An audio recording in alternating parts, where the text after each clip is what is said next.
Fala pessoal, sejam todos muito bem-vindos mais uma vez aqui ao canal Milton Dantunes, hoje num formato diferente, né? Agora com uma pegada um pouco mais à linha da entrevista, literalmente, né? Para isso eu trouxe hoje uma pessoa que vai falar de forma técnica de um assunto que é corriqueiro aqui nos nossos canais, que é a suspensão dos consignados. Recentemente aconteceram algumas alterações após o decreto de leis de suspensão, especificamente para alguns estados, e eu vou falar especificamente também para iniciar essa conversa aqui do nosso estado da Paraíba. Vou chegar até o estado do Rio de Janeiro e a gente faz uma conclusão mais à frente, pessoal, sobre o que pode vir a acontecer com a suspensão a nível nacional, tá bom? Eu estou aqui, você já conhece muito bem o meu amigo Dr. Sandro, né? Advogado, lógico, e é justamente por isso que ele está como meu convidado especial, para que a gente possa, de forma técnica, né, na linguagem jurídica, ele vai passar para vocês, da maneira mais fácil de entendimento, o que pode vir a acontecer com a suspensão a nível nacional. Antes que você se esqueça, pessoal, já se inscreve no canal se você ainda não é inscrito, se está chegando aqui pela primeira vez, ativa o sino das notificações, isso é importante para que você possa receber outros materiais posteriores a esse aqui, divulgados tanto no meu canal quanto no canal do Sandro, que eu também vou te convidar a se inscrever, tá? Dr. Sandro Gonçalves. Pessoal, entendam que no dia a dia, nossos canais, e com outros canais também, a gente vem trabalhando incansavelmente pela suspensão dos consignados, tá? A gente já percebeu que alguns municípios, pela independência que tem, assim como alguns estados brasileiros, já estão com lei própria em andamento ou já aprovadas também, e é justamente esse assunto que nos traz aqui.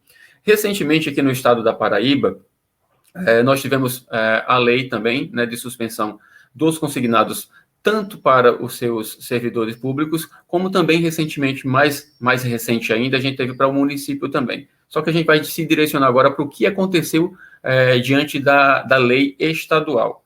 A CONCIF, que é a confederação que representa os bancos a nível nacional, ela entrou, né, no STF solicitando inconstitucionalidade dessa lei. E nos chama a atenção por quê?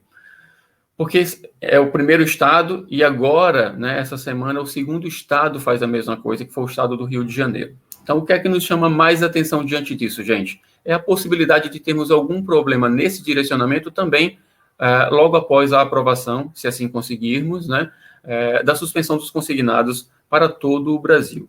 E aí eu quero apresentar, né, deixar o meu amigo Sandro se apresentar, e a gente vai começar esse bate-papo diante do que é que a gente pode fazer, né, desde já, para que a gente não tenha esse problema após uma espera tão grande pela suspensão dos consignados. Fala aí, meu irmão. Milton, muito obrigado. É uma honra estar aqui com você, tá, no seu canal. Esse canal tem bastante prestígio e principalmente com a pessoa que se tornou um grande amigo nessa luta ferrenha aqui pela suspensão dos consignados. Esse assunto me chama bastante atenção, da suspensão dos consignados e da constitucionalidade, porque em tese, a teoria que quem é contra levanta. A inconstitucionalidade, a inconstitucionalidade. Só que não é bem assim. Não é bem assim. O fato é que tudo que foi feito até hoje, todo o trabalho que foi feito até hoje, tem lastro e tem base dentro da constitucionalidade. A lei da Paraíba teve análise de constitucionalidade pela assessoria jurídica da Paraíba, da Assembleia Legislativa, de todos os seus parlamentares, para se tornar realidade. É lógico que tem um crivo judicial que pode vir e reanalisar isso, mas o fato é que essas leis têm dois fundamentos que foram questionadas pela CONCIF, que é uma confederação que representa as instituições do sistema financeiro. E os dois argumentos que foram utilizados são uníssonos nas duas leis. Primeiro, que não era o Estado que tinha que fazer essa lei. Essa lei tinha que vir da União. Então, aí já nos reforça o fato da gente estar brigando pela PL 328, que é uma lei federal. Já nos dá mais força, porque o argumento ataca exclusivamente a lei estadual. Então, eles usam esse argumento de que deveria ser a União e de que não deveria ser o Legislativo, deveria nascer do Executivo, porque alcança servidores. Tá? Então da forma que você está falando, desculpa te atrapalhar, quer dizer que essa visão, que na verdade a decisão referente à Paraíba já foi tomada ou ainda está em discussão? Aliás, está aguardando só a decisão específica do STF, mas o advogado da AGU já deu o posicionamento dele, sim, não é isso? E o Sim, posicionamento... Ah, o que me causou estranheza foi isso. A AGU, ela tem por preceito defender a norma. E ela sim, veio e deu parecer contrário à norma que ela tinha contrário. que defender. Entendeu? Uhum, Isso me deu uma certa estranheza. O fato é o seguinte: teve esse parecer da AGU, mas ainda não teve uma decisão a título do STF. Tá? Não teve essa decisão. E é bem provável que o STF vai dar essa decisão rápido, não vai demorar muito dessa decisão. Eu já tinha argumentado que com o estado do Rio ia acontecer a mesma coisa. Quando eu falei sobre o decreto do Wilson Witzel, eu falei sobre a mesma coisa, que isso aconteceria. Mas ainda não temos resultado. Mas tudo leva a crer que vai ser questionado e que vai ser cassada essa lei pela sua inconstitucionalidade. Uma que eles dizem que deveria ser a União e não os estados. Eu já discordo, devido ao fato de que trata-se de direito do consumidor. O STJ já bateu muito em cima que é direito do consumidor. E direito do consumidor, os estados podem legislar sim. Esse é meu ponto de vista, tá? Faz parte, a própria Carta Constitucional já fala sobre isso. É prerrogativa dos estados. O segundo argumento que eles utilizaram, e que é inclusive o mesmo que aquele que o Paulo Ganino trouxe quando a gente teve com ele, debatendo e entrevistando ele, é da insegurança jurídica. Do fato de que não caberia aos estados questionar sobre assuntos de direito civil, tá? Que ia causar uma instabilidade jurídica muito grande. E esse é um outro argumento que foi levantado à baila, né, digamos assim, nessa ação de inconstitucionalidade. Esse já me preocupa se o STF der esse argumento de forma favorável, porque aí poderia afetar na nossa lei aqui, que é de âmbito federal, uhum. tá? E aí Então, sim. a princípio, Sandro, só para que as pessoas entendam, de acordo com o posicionamento do advogado da AGU, mesmo ele tendo, né, tido um posicionamento contrário ao que a gente imaginava, esse posicionamento ajuda ao projeto 1328 a nível nacional, não é isso? Sim, sim, exatamente. Evidencia essa... O posicionamento Uhum, da AGU, sim, ele reforça o posicionamento de que essa lei tem que vir do Congresso Nacional e sim. não a nível estadual. Uhum. E dentro desse parâmetro de raciocínio que você está levando, a decisão agora, lógico, vai ter uma decisão, né, futura referente ao Rio de Janeiro, provavelmente vai caminhar nessa mesma linha de justificativa, semelhante à da Paraíba. Eu acredito que sim. O que muda agora é o relator. Eu não me recordo se a lei da Paraíba é a Rosa Weber. Eu sei que é uma mulher. Já aqui é o Lewandowski. A diferença que eu já senti é que lá na Paraíba ela já assumiu o rito de urgência nessa ação direta de inconstitucionalidade. O que isso quer dizer? Quer dizer que vai ser mais célere. Ele não vai dar liminar nem nada nesse sentido, já vai julgar de plano. Aqui, o Lewandowski ainda não deu essa decisão se vai encarar em caráter de urgência ou se simplesmente vai seguir o trâmite normal. Se for seguir o trâmite normal de uma ação de inconstitucionalidade, pode esperar a pandemia acabar que essa lei vai estar valendo, tá? Pode esperar porque leva muito tempo. Já no estado da Paraíba, pediu o rito de celeridade. Não sei como que isso vai ser encarado. Então, nada é certo e nada é definido, até porque o STF não deu a sua definição final. O fato é que, de longa data, e olha que eu posso dizer com propriedade, eu já advogo contra bancos. Eu sou um ferrenho debatedor dos bancos, contratos abusivos e situações afins. O STF sempre pende para o lado dos bancos. Estou dando parecer já do que eu imagino.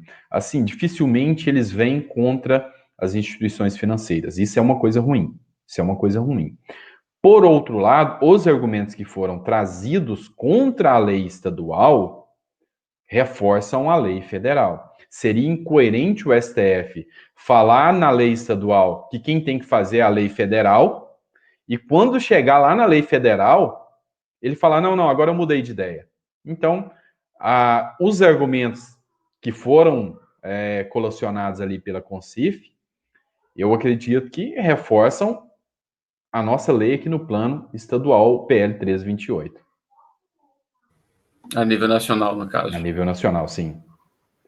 Então, assim, eu vejo isso com bons olhos, para te dizer assim, porque embora os servidores possam ser afetados, lá na lei federal ela vai alcançar os servidores também se vier com emenda de redação, conforme a gente apresentou para o Pompeu de Matos, sem voltar para o Senado, então eu vejo com bons olhos. Hoje, Sandro, a 1328, ela, a nível de funcionalismo público, ela só abraça os funcionários públicos a nível federal, não é isso? Os Exato, federais, exato. não é isso? Exatamente.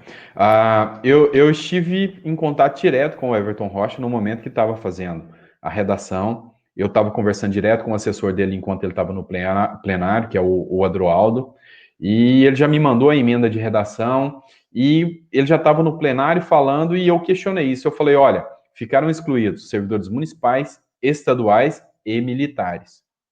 Tá? Mas não deu tempo porque já estava em plenário e já não dava para apresentar mais destaques. Então, o texto que veio do Senado para a Câmara, a gente chama de autógrafo. O autógrafo que veio assim, com relação a municipais e estaduais, veio duvidoso. Ainda que seja aprovado do jeito que foi, dá para tentar arrastar, mas vai precisar de brigas judiciais. Isso não é o caso, porque se trata de um momento de pandemia. Tá? É muito mais fácil mudar isso por uma emenda de redação. Um tópico que ficou no texto lá que fala da palavra proventos. Proventos é um tipo de remuneração específica de militares. Então, se a gente conseguir trabalhar só dando uma interpretação direta, que foi o que foi feito, inclusive eu contei com a ajuda do advogado Augusto Leitão, que é especialista em direito militar, para a gente incluir Sim. aposentados, pensionistas e incluir também os servidores municipais, estaduais e os militares. Um dos argumentos é o princípio da igualdade. Porque a pandemia pegou a todos, de mesma forma. Não teve, eu ainda brinco que a pandemia é muito mais democrática do que o nosso Congresso, porque ela não escolhe se você é negro, se você é gay, se você é branco, se você é rico, se você é pobre, se você de qual estado você é. Ela é muito mais democrática do que o Congresso. Então, infelizmente, ela vai alcançar todo mundo. Todo mundo. O fato é que o militar tem que estar excluído. Por quê? Municipal e estadual vai estar excluído? Por quê? Então tem uma pecha de inconstitucionalidade aí sim. E justamente essa emenda de redação que eu entreguei ao Pompeu de Matos é para suprir isso aí. Sandro, uma das perguntas que a gente tem recebido aqui no canal com muita frequência, eu acredito até que você no seu canal também, é referente a gente sabe que o prazo, né, de calamidade pública decretado aí pelo governo vai até o final de dezembro. Então, a pergunta que não quer calar, as pessoas elas correm o risco da 1328 não ser pautada e aí perder o seu efeito, né? Embora saibamos que pode haver uma prorrogação, né, do estado de calamidade pública, mas a princípio a data que nós temos é final de dezembro. Então, corre, né, esse risco e as pessoas não param de perguntar isso pelo medo que tem de poderem nadar e morrer na praia. A gente sabe que o posicionamento ainda do Rodrigo Maia é de não pautar a 1328, né, por razões né, de cunho pessoal, de raciocínio pessoal dele, né? E o que é que pode acontecer diante disso? Milton, é o seguinte, quando uma lei foi feita para uma finalidade, e nesse caso é suspender durante a pandemia, e se a pandemia acabar sem que essa lei tenha sido aprovada, a gente diz que ela perdeu o seu objeto, ou seja, ela perdeu sua razão de ser. Sim. Então, corre o risco? Corre sim. Daí a necessidade da gente pressionar para que essa suspensão ocorra. Se ocorrer o fim do decreto de calamidade e essa lei tiver em meandros, próximo de encerrar, o que se poderia fazer é o quê? É mudar o objeto dela para que ela se mantenha, para corrigir os efeitos da pandemia. Porque a pandemia está aí, mas os seus efeitos vão permanecer além do que acontece. Então, aí seria fazer uma correção da lei para que ela não perca o seu objeto, tá? Mas o caminho é pressionar. Seria muito mais difícil, muito mais complexo. O caminho é pressionar, tá? Ô, Sandro, já que você tocou no assunto agora há pouco, vou aproveitar o ensejo e vou te fazer uma pergunta. A gente viu recentemente que existe, na verdade, já um projeto de lei específico, que é o 1918, né, do deputado Fábio Tradi, que justamente trata sobre a suspensão dos consignados para os militares. E aí eu me refiro aos das Forças Armadas, aos policiais militares dos estados e também ao Corpo de Bombeiro. o fato desse projeto existir, a gente percebeu que ele anda meio que parado. Mas ele atrapalharia o trâmite natural de uma 1328, por exemplo, já que os militares se sentem desprivilegiados diante de não estarem na 1328. Pode existir a possibilidade, a gente sabe que a mudança de texto faria com que tudo voltasse, né, novamente para o Senado, e não é o que as pessoas querem. Na verdade, não é nem o que elas precisam, por conta do tempo que se perderá, né, já diante de tanta... passou um mês aí, né, que o 1328 está na Câmara e não é pautado. Então, tu tens algum conhecimento mais específico sobre esse projeto 1918 do deputado Fábio Tradi? Milton, a gente chegou até a ter contato com o Fábio Tradi, conversou com ele mandou um vídeo de apoio. O fato é que cada projeto, a própria Constituição, dá essa autonomia para ele. Então, cada PL tem sua autonomia. O que acontece é que quando tem assuntos simétricos, ou seja, assuntos semelhantes, esses projetos se agregam e se tornam um só. Foi o caso que aconteceu com a PL 1328. Muitas das vezes, os próprios parlamentares abrem mão, ou às vezes eles simplesmente se agregam através de uma emenda, tá? No projeto principal, escolhe-se um projeto principal. O fato é que esse projeto do deputado Fábio Tradi seria complexo ele simplesmente se agregar agora. Porque se ele se agregar, ele vai mudar a redação e ele tem que ir para o Senado. Esse projeto do deputado ainda não passou pela apreciação do Senado. Então, eu acho temerário e acho arriscado esse processo vir a ter essa sintonia, essa agregação. Por quê? Porque vai mudar o texto, tá? Então, ele tem que voltar para a apreciação do Senado. Ele mudaria o sentido de ser. Por isso que o caminho mais fácil é a emenda de redação. Maravilha, Sandro. Eu acredito que a gente conseguiu trazer, né, alguns parâmetros necessários de dúvida, principalmente referente ao nosso assunto inicial, que acaba se estendendo para, né, por outras áreas mais específicas, mas tudo em conjunto aí com a suspensão dos consignados, seja nos estados, como a gente falou, como também o nosso objetivo principal, que é a aprovação dela através do projeto de lei 1328, que a gente citou tantas vezes aqui nesse vídeo. Sandro, meu irmão, muito obrigado pela tua presença, tá? Eu acredito que virão comentários e aí a gente vai trocando essas informações posteriores com você também, caso seja alguma coisa mais técnica, para que a gente possa ir sanando essas dúvidas do nosso público especificamente, tá? Eu queria deixar agora o espaço para você poder dar uma palavra, direcionando-se tanto ao meu público quanto ao teu público também, que eu sei que estará nos assistindo logo, logo. Sim. Milton, o que eu quero dizer é que o processo democrático, ele não é fácil, porque quem está lá foram as pessoas que a gente escolheu e as regras que estão lá foram as regras que eles escolheram. A gente escolhe quem vai estar lá e eles escolheram as regras. Então, infelizmente, quando é para ajudar, é difícil mesmo. O fato que a gente tem que pensar é que se a gente ficar omisso, simplesmente se calar e deixar eles fazerem da forma que querem, vai continuar assim. Então, o momento agora é pressionar o Rodrigo Maia, sim, tá? É dar nome aos bois, é falar quem que está segurando, é ele, tá? Então, é pressionar o Rodrigo Maia para que ele paute esse processo e que a gente consiga lograr êxito aí. O fato é que é só um de muitos projetos que a gente tem que lutar para que seja aprovado. Mas eu acredito que a gente vai conseguir. Eu agradeço a todos os inscritos do seu canal por estar assistindo a gente, para todos que já me conhecem e os que não me conhecem também, eu quero falar que a gente está na luta por vocês e dizer que foi uma honra estar aqui contigo, viu, meu amigo? Muito obrigado. Obrigado, meu irmão. Obrigado mesmo. Espero a gente poder fazer outras visitas dessa. Estou aberto aí também a receber convites para poder fazer alguma coisa junto com você no seu canal. E, lógico, as portas estarão sempre abertas aqui para você também. E você que ainda está aqui acompanhando a gente nesse finalzinho, se ainda não se inscreveu, mais uma vez, se inscreve aí no canal do Dr. Sandro, no meu canal também, Milton Antunes. Deixa o teu comentário, é muito importante, tá, pessoal? Se liga que a gente tem sempre novidade aqui diariamente para você. Você que está ligado aí nos assuntos para aposentados, pensionistas e servidores públicos. Esse é o nosso foco e esse é o nosso objetivo, na verdade, de continuarmos frente a essas ações em benefício de vocês, tá? Fiquem com Deus, um abraço e até o próximo vídeo. Tchau, tchau.